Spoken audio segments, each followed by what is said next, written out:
Oke, kita sedikit dulu ke Bang Krisna ya. Bang Krisna, tadi kan Pak Susno menyampaikan bahwa kalau mau membuka kasus ini secara terang benderang, kemudian mengetahui pelakunya, ada 2 alat bukti yang harus dihadirkan, CCTV dan juga digital forensik, yaitu handphone misalnya. 2 alat bukti itu sempat dihadirkan di persidangan ketika Saka Tatal di sidang atau bagaimana? Itu ada dalam putusan CCTV itu, cuman CCTV itu sepertinya nggak dibuka ya Mbak ya. Kenapa nggak dibuka?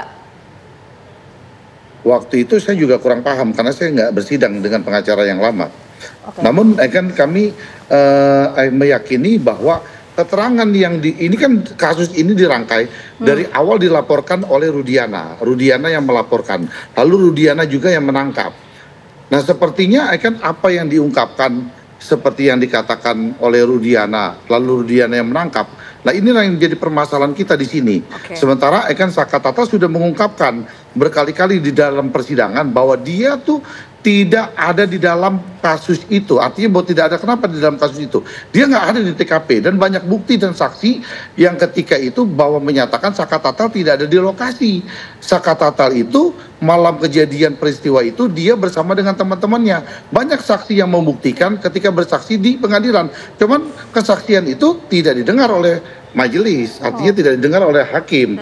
Bahkan Saka Tatal mengantar temannya, kan lalu yang rusak motornya, dia ikut di bengkel, hakim berteriak, mana ada katanya malam di bengkel. Orang ini kan bengkel di kampung, artinya bengkel saling kenal, mereka telepon, komunikasi, bahwa Saka Tatal tuh mengantar itu ke bengkel, dan sampai pulang jam 2, jam setengah 3 pagi, mereka bersama-sama. Jadi kejadian malam itu, kami yakinkan bahwa Saka Tatal tidak berada di lokasi. Oke, baik. Nah sekarang kita ingin menuju ke Prof. Hipnu terlebih dahulu. Prof. Hipnu, selain memang di sini kemudian akhirnya Saka Tatal dan tim kuasa hukumnya mengajukan PK kembali begitu, kita tuh masih penasaran sebetulnya dengan nasib Peggy Setiawan. Kan sudah diputuskan dalam sidang pra-peradilan bahwa ia dibebaskan dari status tersangkanya. Apakah ini memang sudah meyakinkan bahwa Peggy betul-betul bebas 100% dari tuntutan hukum ataupun dari proses hukum? Karena kan kita tahu di kejaksaan juga berkas sudah masuk. Atau jangan-jangan Peggy ini bisa ditersangkakan ulang, Prof. Hipnu? Ya, kita kembali pada konsep pra-peradilan. Konsep pra-peradilan adalah uji tentang pemeriksaan. Uji tentang bagaimana penegak hukum melindungi hak asasi manusia.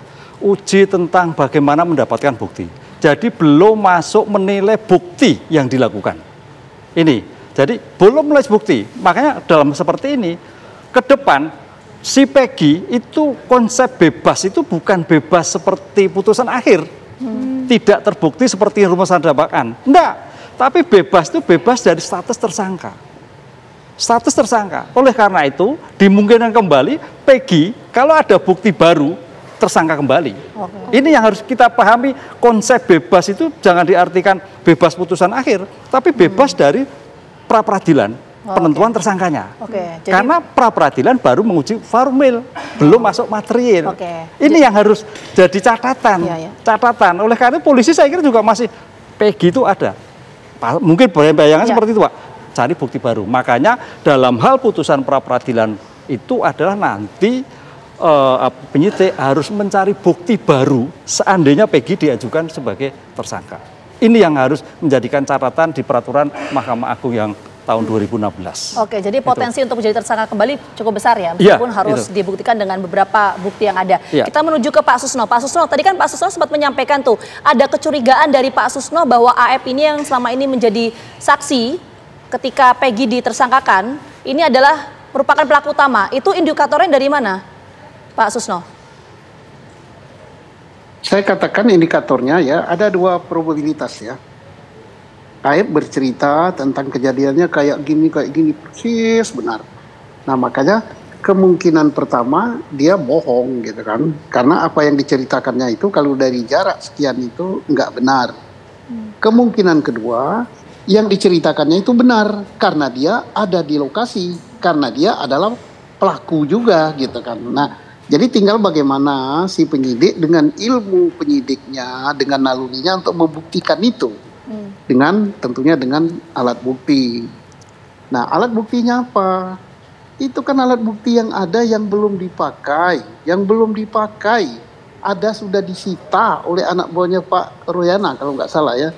Di sidang disebutkan itu, tapi nggak ada isinya, katanya belum dibuka. apa itu CCTV, tapi nggak tahu setelah 8 tahun dirusak apa enggak itu. Yang kedua HP itu bisa menceritakan sebelum kejadian, saat kejadian, sesudah kejadian. Kan sesudah kejadian baru ditangkap kan tanggal 30-an ya. Kejadian 27. Apa yang terjadi di dalam HP itu selama 4 hari.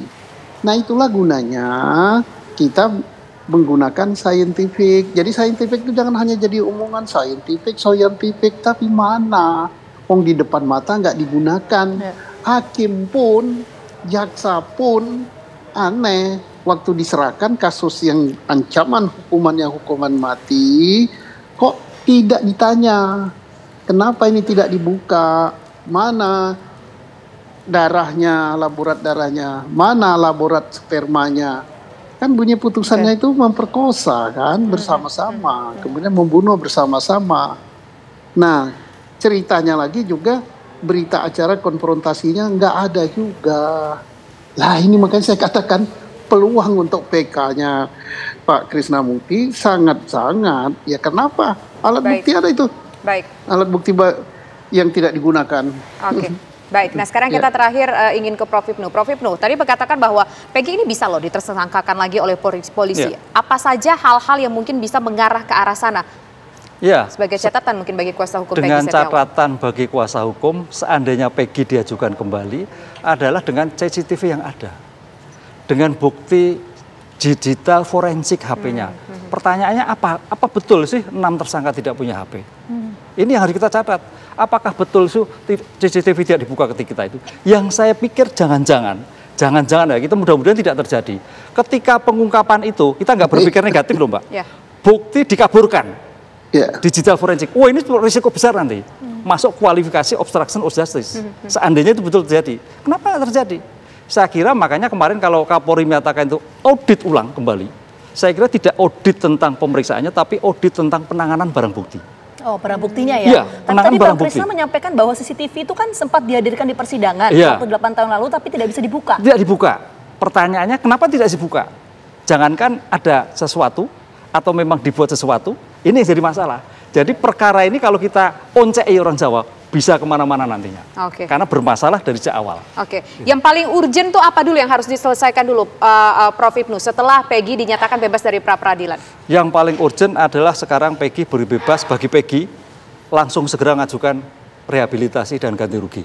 Beliau sudah ditahan berapa bulan, bagaimana pendapatannya, bagaimana pekerjaannya. Ini penting sekali bagi teman-teman penasihat hukum untuk segera. Memang dalam PP 2915 itu hanya 500 juta kemampuan negara. Tapi itu pun tidak mudah.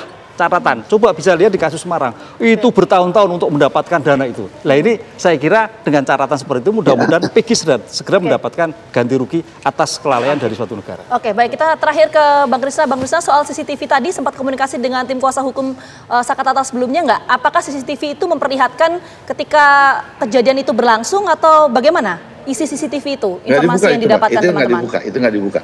Harapan kami dalam PK, kami minta berharap kepada Bapak Presiden dan Bapak Kapolri kalau bisa menghadirkan Rudiana dalam sidang PK kami.